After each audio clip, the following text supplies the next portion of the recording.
They are not priority to you. The thing it is priority to you is to know yourself. Know yourself. To know your pastor. It's not your job. To know your neighbor. It's not your job. To know your employee. It's not your job. Your job is to know yourself. The Bible says Jesus had found the woman who has sinned. They brought to him the woman who has sinned. They had stones to throw on her. They took her. Everybody has stones. Those stones they want to shoot her because of what they accused her. They were accusing her what they always do. They had stones to throw on her. And Jesus asked him, what's going on? Why people they have stones? It's like she said that they ask themselves. Jesus was looking how he can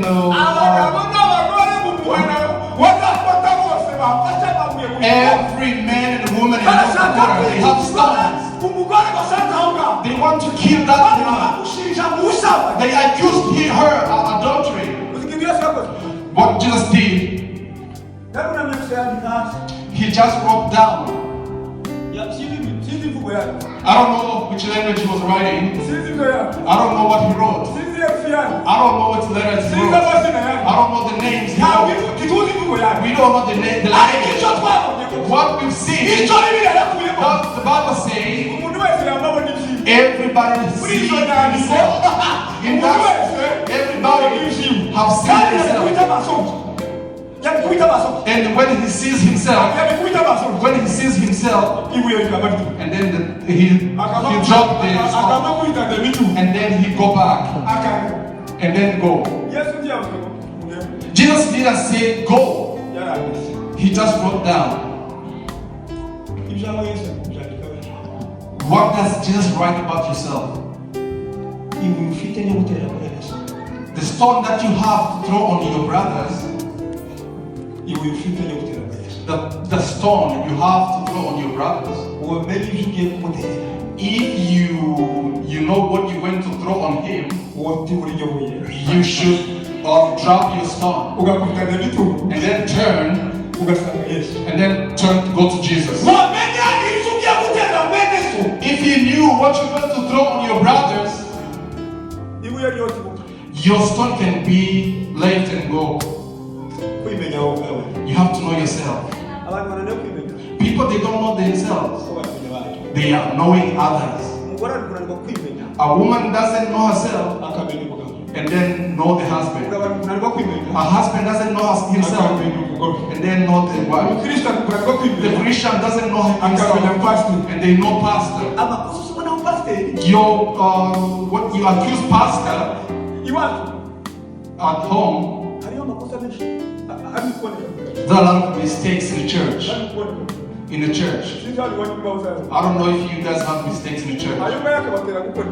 Sometimes it causes you to do other things. Let me tell you, you have to know yourself. Bible says in Matthew, he told them, why you see the small thing in your eye.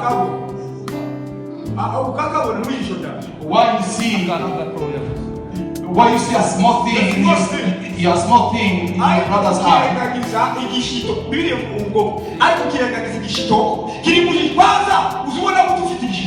But you don't see the big thing in your eye.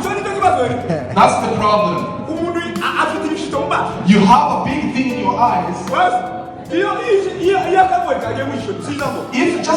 If just a small thing comes to my eye,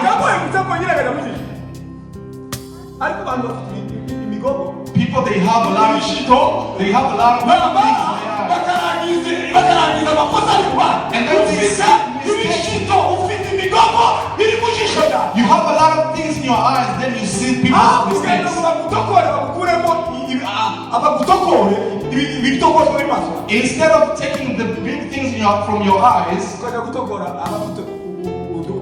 and then you go to your brothers and take the small thing in their eyes. The problem you have, the people who have things in their eyes, they want to heal their brothers and sisters.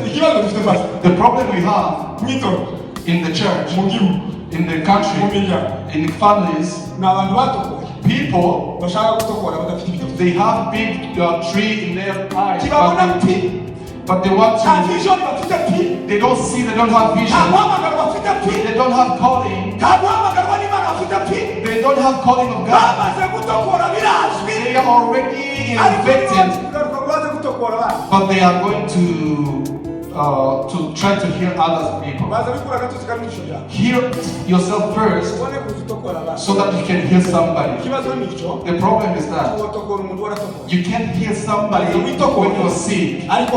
Heal yourself so you can heal somebody.